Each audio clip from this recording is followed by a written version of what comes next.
Did the metal welding of my submersible pump impeller for my aquaponic system actually work?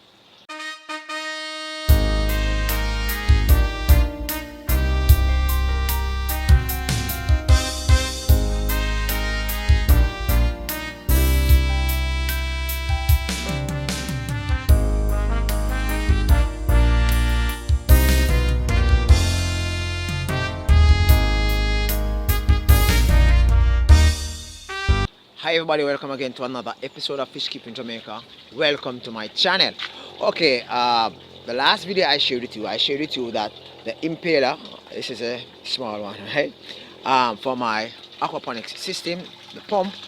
I'm not gonna stop it right now because yesterday it was really stressful. I spent a lot of time sorting it out and they were out for a while, right?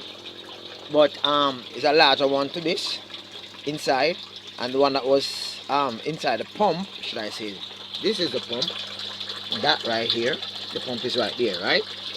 There's a larger one inside of it, and it has a cap on it wherein this white piece would actually turn, right? So I shared with you that it actually, the gears on it actually broke, and it was just spinning and there was no water being pumped, right? So I shared with you that I use this 120 GPH submersible pump impeller in the large pump for a while, for about 24 to about 30 hours, right? And it gave some amount of water, and as you can see, guys, my pump is back, right? It's back because I actually plastic weld, should I say metal weld, plastic weld, whatever you call it, epoxy. Using the metal one on the impeller, actually reattaching the top section of the large one that actually fell off, the gear fell off and everything was in shambles. I actually use the epoxy, place it together, allow it to stay for about 24 hours, and then early in the morning I actually place it in. Now you can see the difference in the water flow. If you look back on the last video, you would have seen the water barely coming through this section, right? Now you have two sections. I turned down this one because I think it's too high. I think the cabbage in which I planted actually died, but I'm coming to that in a bit. So both sides are now pumping water.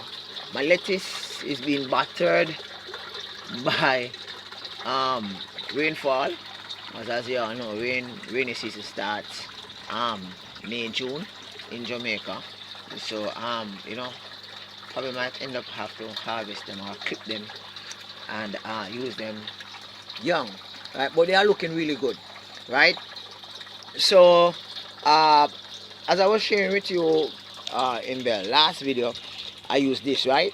And if you look at it very well, you will see that certain sections of the impeller, the magnetic section, is actually being rubbed, like this section and up here it's actually being rubbed, and this is because it had no metal in the middle. It was just placed in the middle of the submersible pump and closed, so it was just spinning, was giving some amount of water but not adequate to actually facilitate both plant a bed, right? But this is all I could do on that fateful night when I came home while I tried to plastic weld. Now if I had allowed this to stay, and this was just one night, guys, and the magnetic section of the impeller actually started to rub. I showed you that within 4 days it would have actually rubbed to probably the white part, right? And this is just 1 day and it's like this. This is because when it is actually spinning without the metal inside, right? I'm gonna share with you, give me a sec. Okay, so this is a 120 submersible pump, and this metal piece in the middle represents the iron piece that is in the middle.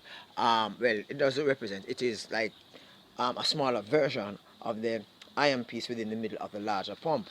Now without the iron piece, what will happen is that the pump, well, the impeller will actually swing this way, you know, it will swing. But with the iron in the middle, it keeps it firm, so the magnet is not actually drawn to one side of the the hole that is right here. So as a result, it will actually freely spin, giving the water a thrust, and this thrust will end up push the water through this hole, and the water will actually come up here.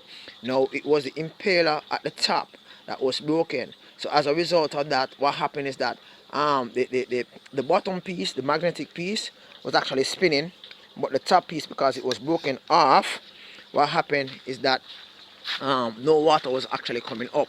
So as a result of that, there was no water in the planter bed.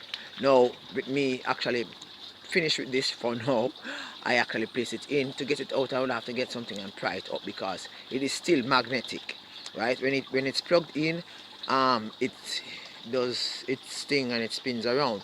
Never you plug in a submersible pump and it's not submersed into the water, because it gets really hot and it actually becomes damaged, because everything will swell inside and the impeller will not spin. So this is it. It worked for now. And funny thing about it, as a result of the metal welding I did with the epoxy, I realized that there's no noise, right? There's no noise, and this teaches me a lesson. Teach me a lesson that anytime I'm using a submersible pump and I'm hearing any noise at all, that's a sign that the water is not flowing freely through the pump, and that something needs to be adjusted, something needs to be done. And if left unchecked, I think I said this at the beginning, but I never know that it would actually happen to me. If left unchecked, the impeller will actually be damaged. Now as a result of that, my impeller was damaged. I had to do some little tricks there, and I'm going to stop talking now, because I think I need to feed my fish. It's been like 3 days since I've fed them. Reason being I have not been feeding them is because every evening I come home, rain falling, so therefore I just opt not to feed them, because to come out in the rain and sometime in the dark is really difficult. Now I saw some frogs actually laying some eggs in this pond. I think about 6.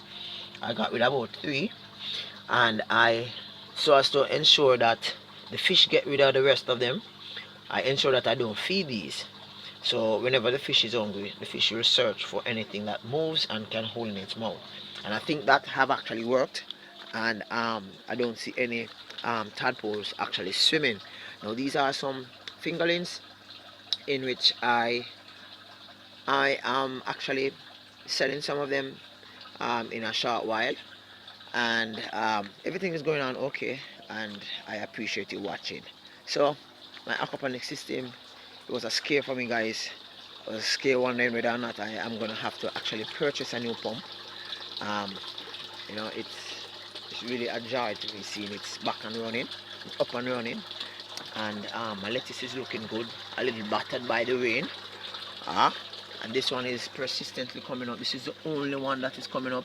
As I shared before at the earlier part of the video, I planted some cabbage and I'm not seeing it. So what I'm going to be doing, I'm not seeing anything coming up. So what I'm going to be doing, I'm going to be placing some more. I think I'm going to take out this and place it over here, and I'm going to be placing some heavier media to actually get this to sink, like probably some finer pebbles, and try and see if the cabbage will come. I think the water is too much for the cabbage, and so I need to do just like how I did the lettuce, start off with a little bit of water, and as it actually comes up out, I increase the flow of water, and that's how my lettuce end up coming to flushing really cool, right?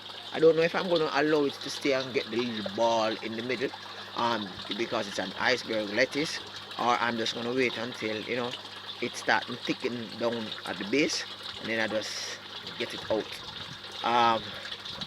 I'm feeling good, it's looking good, and I appreciate it. Peace out, guys. Catch you next time. Bye bye.